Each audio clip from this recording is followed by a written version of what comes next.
The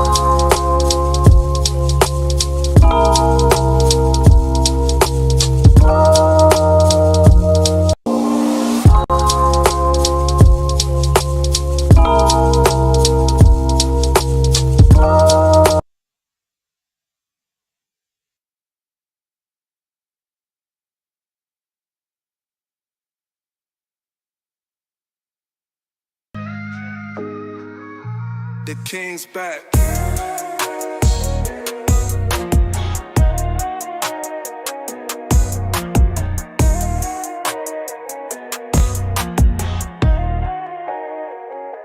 The king's back.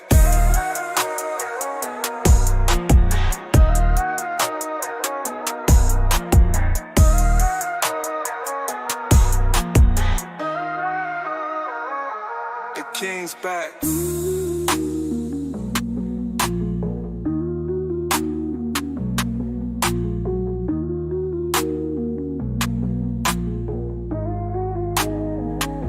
The king's back. The king's back.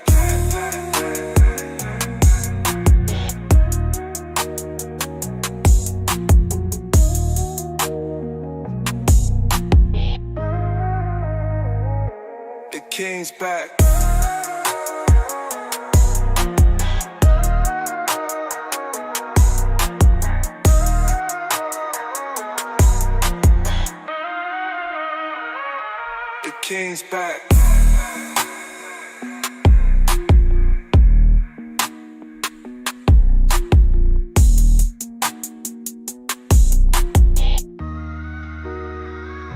The king's back.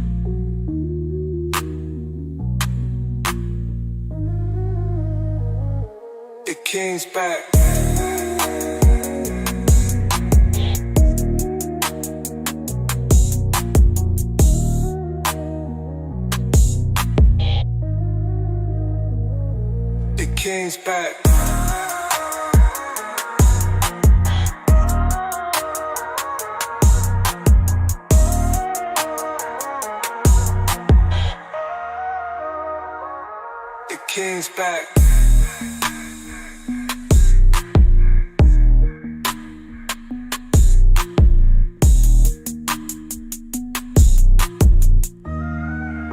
The king's back. The king's back.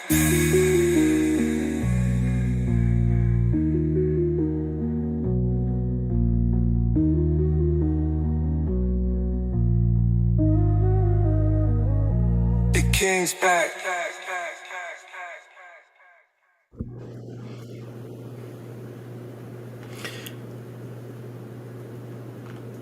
Yeah, y'all heard it right. The king's back. Welcome. What's good? What's happening? Welcome to my live stream. I am the actual King Smith, and this is my Wednesday vlog where I come on to talk about whatever the funk I want to talk about. Hope y'all are having a fantastic Wednesday evening, morning or afternoon, depending on where you're catching this from, because this show is international. I do have people that watch from across the world. All right. It is May the 14th. May the 14th be with you. That was, you know what? I'm getting my sound effects fixed. May the 14th be with you. All right. Tonight, the American justice system, guilty until proven innocent. All right. Have you ever had to sit back and ask yourself, can I really trust the justice system in this country? I mean, we're told it's built on truth, fairness, and due process. But week after week, story after story, video after video, we see folks being done dirty for simply existing. Doesn't matter what their skin tone is, doesn't matter whether they're able-bodied or disabled. Sometimes they're just different, right? Today, I got two wild stories out of Georgia, stories that'll make you question whether justice is even blind or just blindfolded on purpose. One man was literally locked up for over a month after they reviewed the footage, still showing that he was innocent. Another, a paraplegic man. Yes, for those of y'all that don't know what paraplegic means, he can't use his legs. They can't move. If he was holding himself up on his arm, they be dangling. A paraplegic man was accused of kicking in a door and assaulting somebody, and that he ran away on foot. Houseway, how? So we're gonna break this down. First up, we've got the story out of Ackworth, Georgia, where an Indian man on a trip to Walmart to pick up Tylenol for his mother was accused of attempting to kidnap a child and spent about 43 days in jail. Let's see who we have in the building before we display the first video. Shout out to Michelle Early giving me some love on YouTube and Facebook. I appreciate you tuning in, babe. Thank you. Also, if there's a like button on the platform that you're watching this on, as I'm streaming this on multiple platforms, Facebook, YouTube, Twitch, Twitter, LinkedIn, Kick, hit the like button. All right. So first up is we have Mr. Patel. I cannot even dream about. Oh, hold on. That's the wrong video. Let's try this again. All right. We're going to be struggle streaming already. So here we go. This is Mr. Patel. I was in the Walmart and I had to rip my baby out of some other man's hands because he was trying to snatch him. So right there, that is Caroline Miller. This is the 911 call that she placed accusing a man of attempting to take her kid away while he was on the back of a motorized scooter.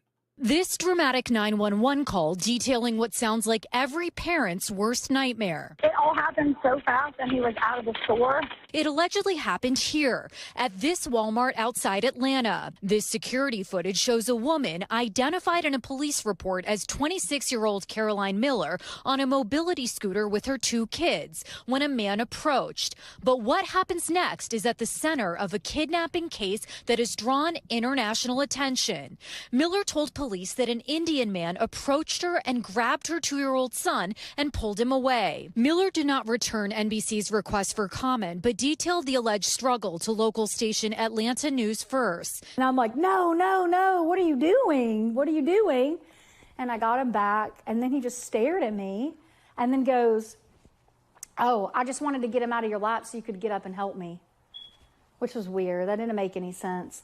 And then he just walked off. That man. What you said didn't make sense, especially after that video. And was eventually identified as 56-year-old Mahendra Patel, a real estate investor, retired engineer, husband, and father of 2. Police arrested him and charged him with kidnapping of a minor, assault, and battery. He's been in jail now for nearly 6 weeks. But now Miller's account is very much in dispute. When I finally got the video, I was upset that Mr. Patel was still in jail. So that's the lawyer. Patel's attorney, Ashley Merchant, says the evidence in this case shows something very different. Walk me through what that video showed when you finally were able to see it. I see the video and I'm like, how has this happened? How was he even arrested? Merchant provided NBC News with over 9 hours of surveillance video from various cameras inside that Walmart. In the video, you can see Patel approach Miller. According to the police report, Miller says Patel asked her where the Tylenol was. Merchant says that as Miller stands up to point to where the Tylenol was, her 2-year-old son slips from her lap. Patel says he tried to help stabilize the toddler. Miller alleged something different in that 911 call. So, right there, she's on a mobility scooter, 2 kids. She's alleging that the kid was slipping, and he's saying, yeah, I tried to keep the kid from falling, right? She doesn't scream bloody murder at that point. She doesn't get help or anything at that point. I was in the Walmart and I had to rip my baby out of some other man's hands because he was trying to snatch him. Is that what y'all see? Do y'all see a man that is trying to snatch a kid out of a woman's hand inside of this Walmart?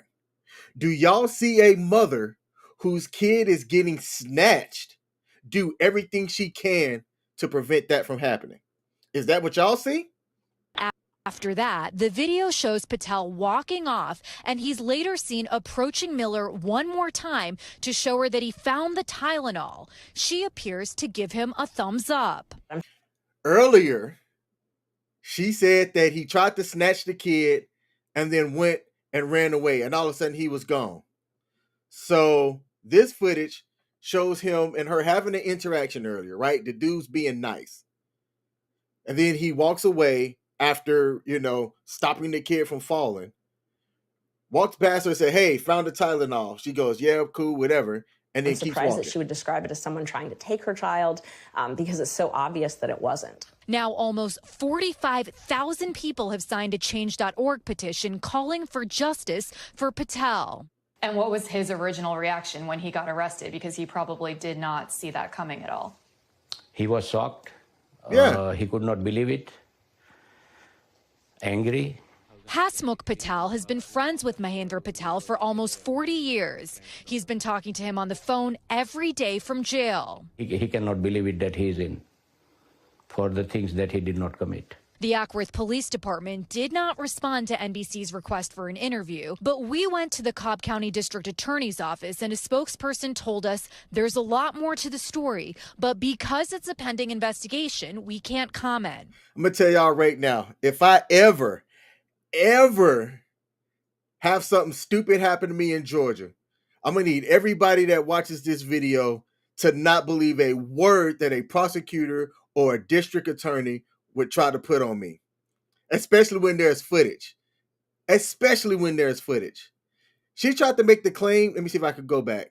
She tried to make a claim that right here, see if I can get it up on the screen.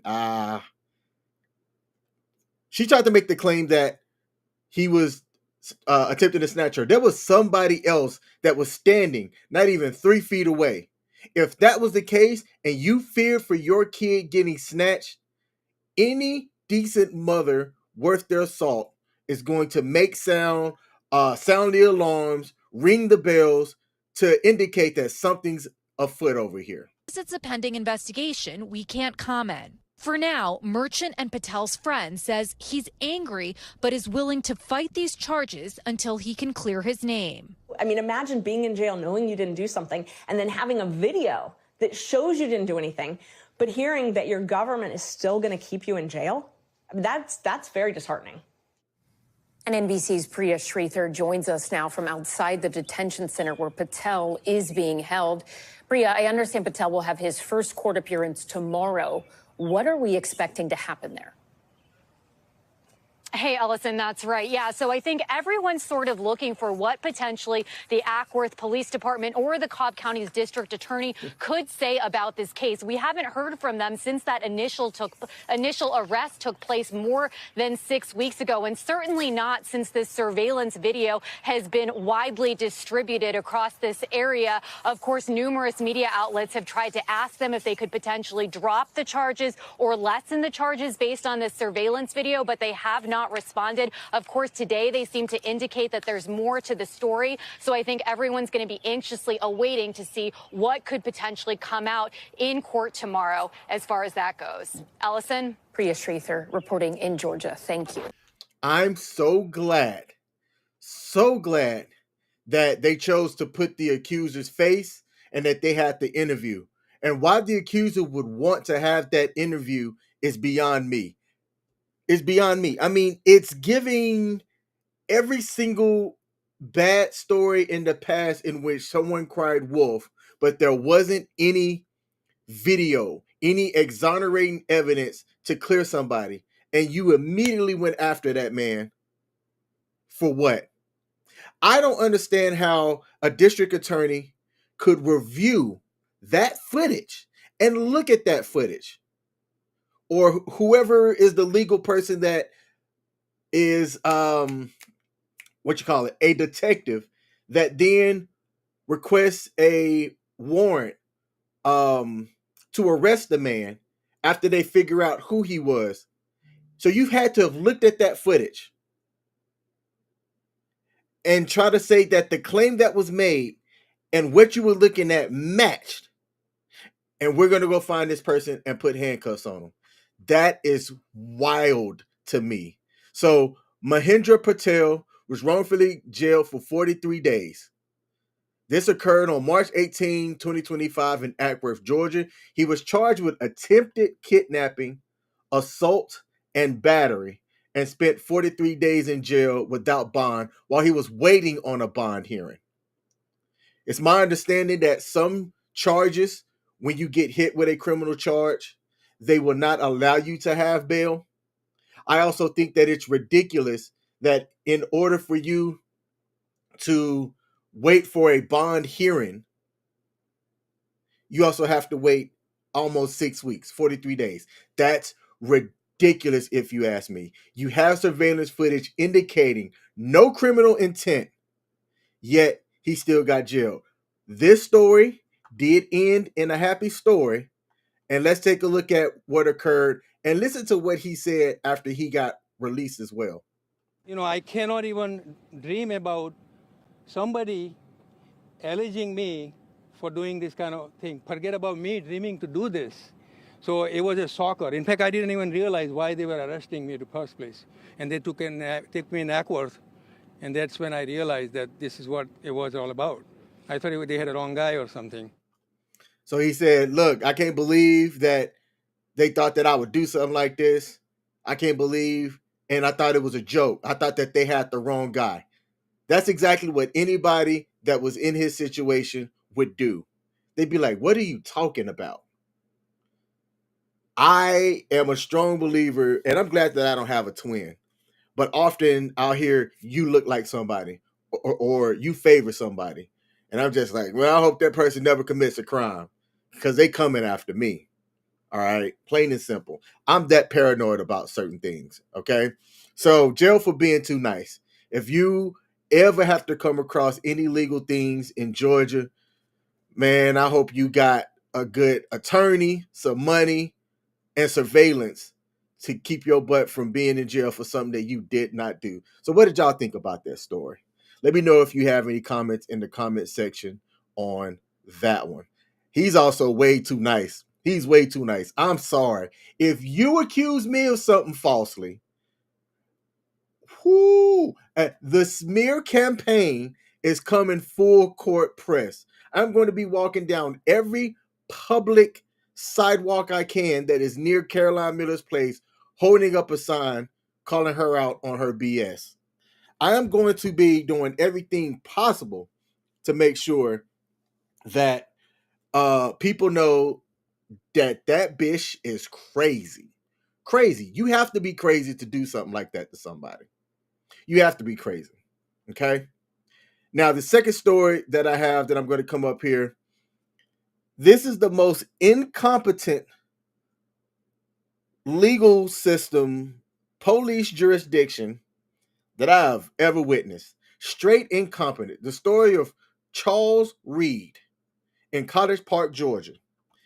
This is a man who has been paralyzed over 25 years and was accused by his ex-girlfriend, Catherine Jensen, of kicking down her door, assaulting her, and fleeing on foot.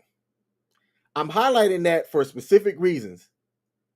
Because when you watch the video and you hear this man speak, you will see that his physical limitations would make any such actions impossible. Reed was arrested when he voluntarily went to the Cottage Park Police Department to address certain improprieties that they tried to say that he needed to get cleaned up. So the police person that was working this, I don't know if he was a detective or an officer, had made contact with Charles Reed over the phone, had asked him if he could come in so that there were some things that needed to get cleared up, and they asked if he could come into the station to get things cleared up. That, to me, right there, hearing how this went down going forward, you can't contact me and ask me to come into any police station. Nope. Come and pick me up and make sure that you have a warrant in hand too. Because to voluntarily say, oh, yeah, sure, officer, I'll come in and get whatever it is cleared up. And then to be charged and arrested for kicking down somebody's door when my legs don't work. Body cam footage even showed another officer expressing doubt about the plausibility of the accusation, yet they still proceeded with the arrest. The lady that accused Charles Reed later recanted her statement, admitting confusion during her mental state. And this occurred in June 15 of 2024, and the arrest happened about 6 months later. Let's take a look at this video, man. This one's wild to me. News now at 7. A Metro Atlanta Police Department now under fire for how it investigated an alleged attack and home invasion. So what happened? He kicked in the door. I ran. He choked me out. An Atlanta News First investigation uncovered. She right there. He kicked in the door. I ran, and he choked me out. Okay. Evidence that woman may have fabricated her story. Investigative reporter Andy Parati found it led to the arrest of a man who says he is innocent. 532, just confirming you're advising signal 20, front door. College Park police respond to a home in June 2024. Oh, thank God. All right, how you doing? After Catherine Jensen says her someone who's clearly on drugs. Boyfriend attacked her minutes before they arrived. So what happened? He kicked in the door. I ran. He choked me out. Tried to get the keys from my hand of my truck. So he grabbed you by your neck? Mm-hmm. Handle him myself. I'm too small.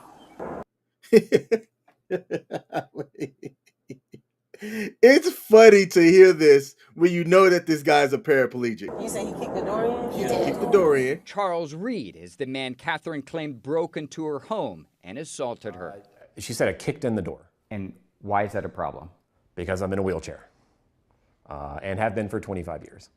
Oh, come there. Charles. So that's the man right there, and that's his wife, and that's their kid. Cannot move his legs. He's paraplegic following an accident when he was a teenager. Andrew Fleischman is Charles' attorney. She describes that he's of average build. Tall, short. Average height. That he has brown hair, that he's in black clothing. So all black? I want to say yes, sir. But not that he's in a wheelchair. Never mentions it. And that is probably the number one thing you'd mention about somebody. Especially as they're running away. On foot. Any competent attorney that's representing this would be like, prosecution, y'all really want to continue with this?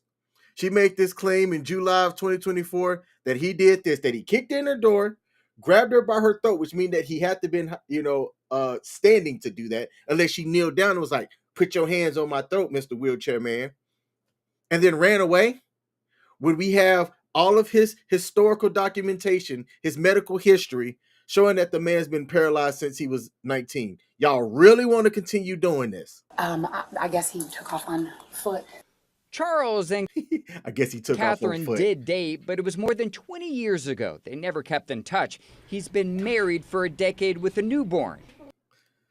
There it is. So she did know him. They did know each other. They dated back in like high school. And he said that they did not keep in contact and hadn't spoken with each other in over 20 years. But that's the man that she decided to finger that assaulted her, kicked in the door, put his hands on her throat, and ran away. And the day of the alleged attack, Charles says he was at a dinner party with friends. Did police contact you at all? No, not at all. Not a single time. You didn't get a phone call? Not a phone call. You didn't get an email? Not an email. Not a visit. No one questioned you about this? Nope.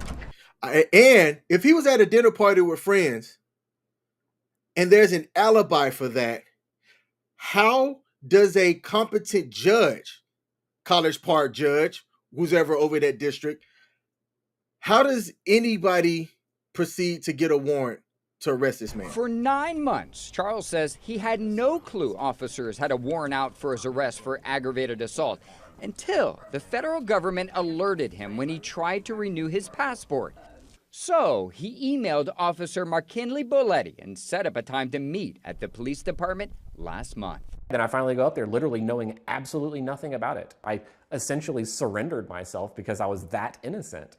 According to the body camera video, Officer Boletti questioned whether he was actually disabled. Unfortunately, you do have the warrant out for your arrest, so I'm going to have to place you into custody.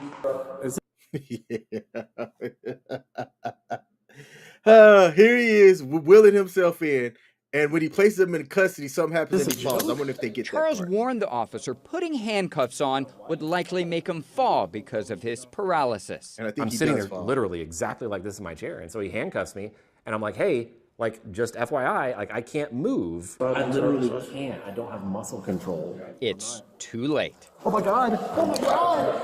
Oh. I mean, I could have broken my hip and died like very quickly. How did they respond?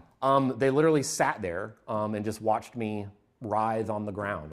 The officer still didn't believe Charles was disabled. Neither did his supervisor, who never put his eyes on Charles before saying this. It's a ruse, man. So, I mean, it's an obvious attempt to not to go to jail. So I would want to have words with that supervising lieutenant. So that's the lieutenant right there. That's the lieutenant that the one that's standing up right there is one of the guys that he heard everything that had occurred. He looked at the guy in the wheelchair and then he's like, there's no way he could have done what he's accused to do. So then he said, let's go talk to the lieutenant. This lieutenant was having lunch or whatever, sitting, eating some crackers or something. And as they were explaining it to him, he goes, it's a ruse. It's an obvious attempt to not go to jail. He couldn't be concerned for a citizen to get out of his chair to go and take eyes himself. That's crazy to me. Shout out to Angie Trust for tuning in. I appreciate you with the salute. So a fellow officer disagreed. Might need to call the district attorney's office, because if the door was kicked in, he didn't kick it in. Finally, somebody with some damn sense. Somebody with some damn sense. That's the cop right there that was like, hey man, might want to call the DA, because if they trying to say that man kicked a door in, ain't no way. And I don't know if this video is gonna have it, but as they're walking away on body cam, he's like, hey man, you might want to get make sure we contact the union lawyer or something, because I think something could be made of this. Finally, Officer Belletti admits he could be wrong. Because now it's looking like she might have made a false report. He started to hurt me about March of this year. So that's the same officer. That officer right there on body cam is the same one that had arrested Charles Reed when he came in to clear up the paperwork. A year before Catherine claimed Charles assaulted her, the Noonan Police Department, about 30 miles away, arrested her for theft and forgery after allegedly filing a false police report claiming someone stole from her. Oh,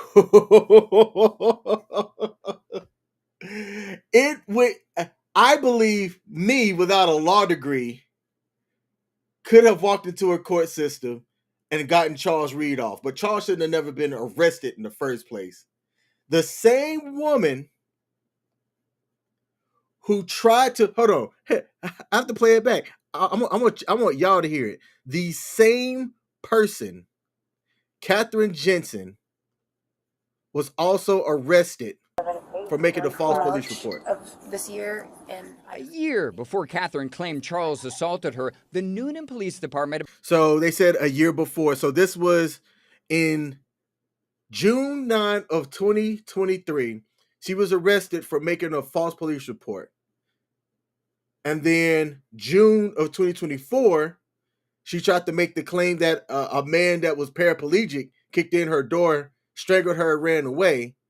And then I want to say it was March of this year is when we see the footage of Charles Reed at the College Park Police Department and getting arrested. About 30 miles away, arrested her for theft and forgery after allegedly filing a false police report claiming someone stole from her. So why can't they do that says again? Officers have access to a state database identifying prior arrests, but Officer Belletti never mentions Catherine's arrest record in the incident report. But I've never seen a case where somebody was so clearly innocent and it would take so little work to establish it and nobody was willing to do the work. Not a single person.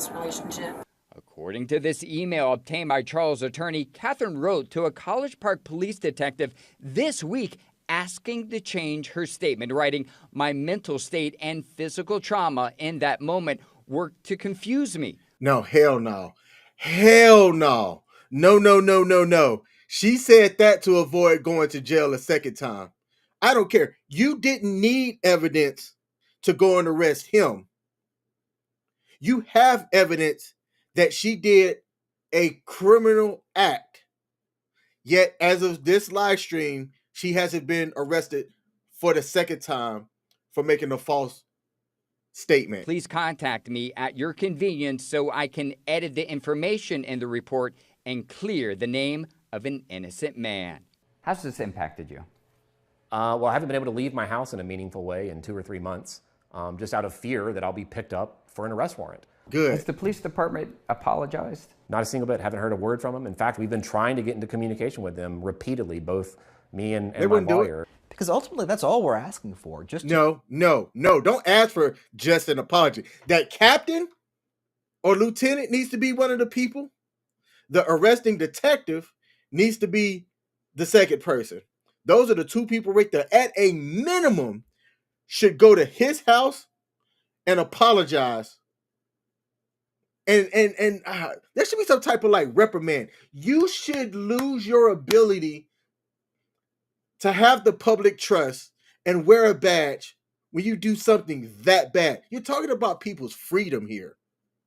You're talking about people's freedom. And the district attorney and the prosecutor and the damn judge, whoever signed off on that, all of them, your pocket should be hit for making wrong decisions. You should move and do things in a manner that if this is messed up, I could A, lose my job, or B, have my pockets hit.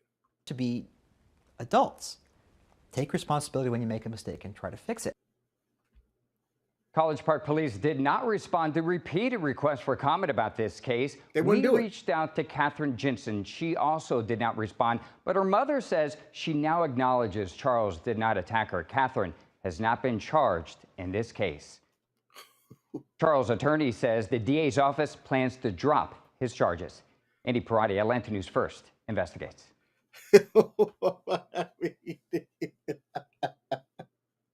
I have to laugh because stories like these are just hard to believe. It's hard to believe. That's wild to me, man. Oh, wow. Goodness gracious. So, if you ever have any legal trouble in Georgia, I feel for you. I feel for you 100%. Because these aren't just crazy stories from Georgia, right? These are symptoms of a broken system that can ruin lives in an instant. And even have people hesitate to make it right, even when the truth is staring everybody in the face. The first guy, Mahendra Patel, could have lost his career, his reputation, and his peace off of something that he didn't do. Charles Reed, don't even get me started on him. Imagine living with a disability for over 25 years, only to be treated like a threat when basic freaking logic says that he could not have done what they were accusing him of. So the question that remains is this: can you really trust the American justice system? Or does it only work when it wants to, or for who it wants to, or for if you can afford to have it work for you? If you've got your own thoughts, I want to hear them. Drop a comment section, hit that like button if this made you think, and don't forget to subscribe for my weekly vlogs where I come on every Wednesday at 8 p.m., 8:30 p.m. Eastern Standard Time Zone. It'll be around that time. I'm the actual King Smith, bringing you stories that you'd rather scroll past. Hope y'all have love, peace, and power, and perspective. And I'll see y'all next time. Peace.